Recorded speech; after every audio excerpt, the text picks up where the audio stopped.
Descubre el marco conceptual de las NIF en minutos. ¿Sabías que detrás de cada decisión financiera importante hay una guía global?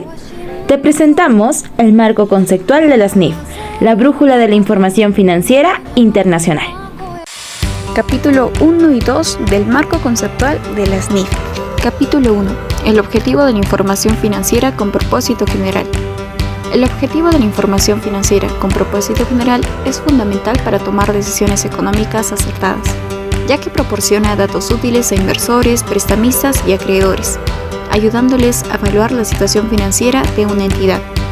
Es necesario que esta información sea relevante, confiable y transparente, de modo que permita reflejar claramente cómo se gestionan los recursos. Aunque no muestra el valor exacto de una entidad, ofrece herramientas valiosas para estimar su desempeño, convirtiéndose así en la base para tomar decisiones informadas y responsables en el ámbito empresarial. Capítulo 2. Las características cualitativas de la información financiera útil. Son los atributos que hacen que dicha información sea relevante, comprensible para los usuarios en la toma de decisiones, cuyas principales características cualitativas son: 1. Relevancia. La información financiera es relevante cuando influye en las decisiones económicas de los usuarios. 2. Fiabilidad o representación fiel.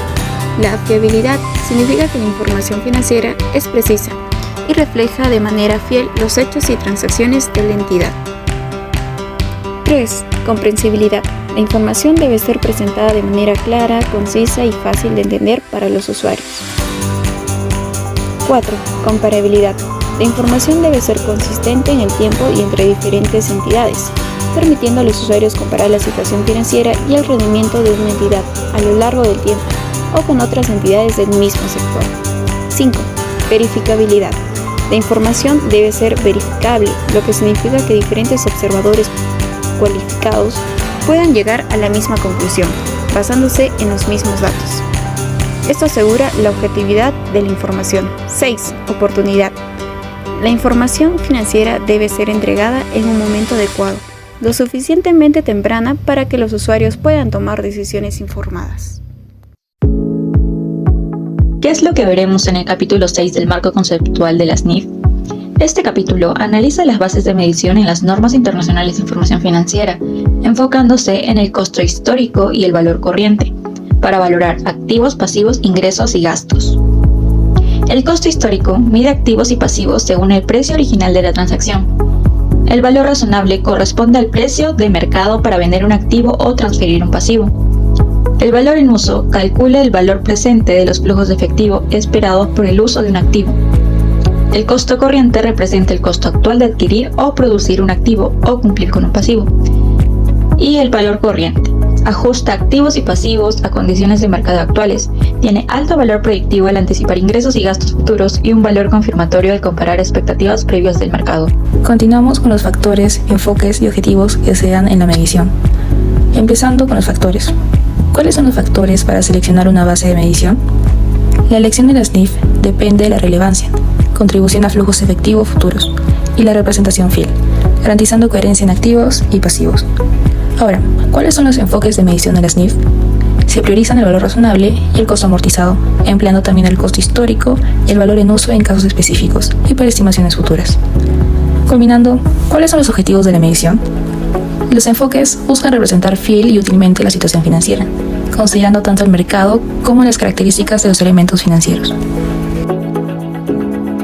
En esta sección explicaremos el capítulo 7, presentación e información a revelar del marco conceptual con un ejemplo de manera clara y sencilla.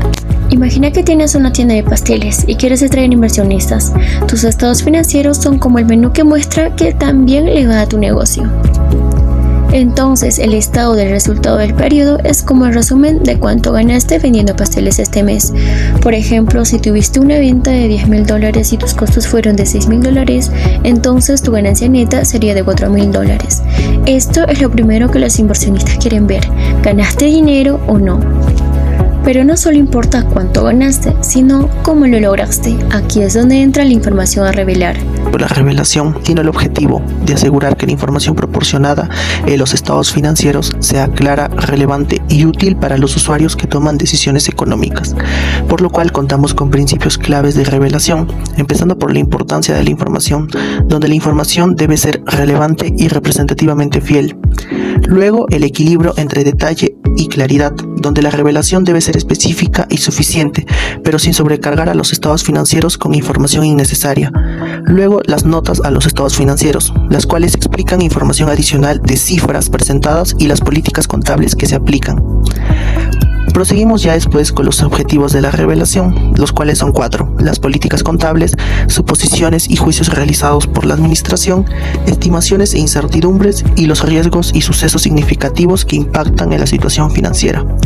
Ya por último, tocaremos el tema del riesgo e incertidumbres, donde se deben revelar los riesgos financieros e incertidumbres sobre las estimaciones u otras situaciones que podrían afectar el desempeño futuro de la entidad o empresa. Continuamos con el capítulo 8, el capital y su mantenimiento. Pero para entender esto necesitamos saber qué es el capital. Pues el capital se refiere al dinero o poder adquisitivo invertido, en palabras más sencillas para contadores, los activos netos o el patrimonio financiero. Este se separa el capital financiero y físico. El físico utiliza el costo corriente, mientras que el financiero es más flexible y no requiere una base de medición específica.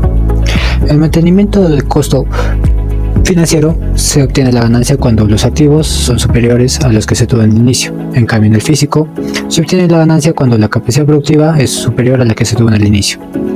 El financiero se mide en base a unidades monetarias nominales, mientras que el físico por la capacidad productiva.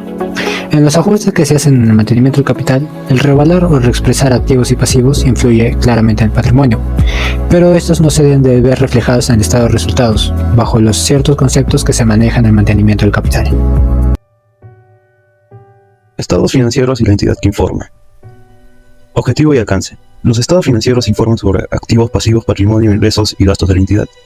Esto permite a los usuarios evaluar las perspectivas de entrada de efectivos netas, futuras y la gestión de recursos económicos.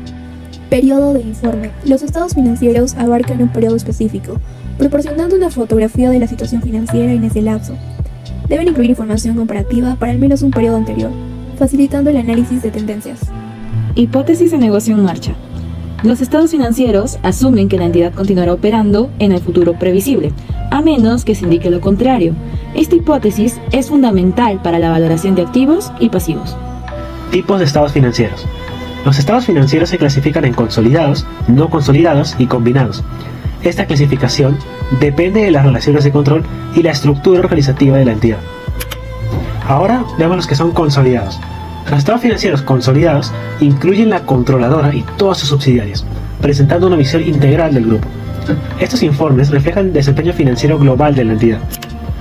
Y también tenemos los no consolidados. Los estados financieros no consolidados se refieren únicamente a la controladora, excluyendo sus subsidiarias.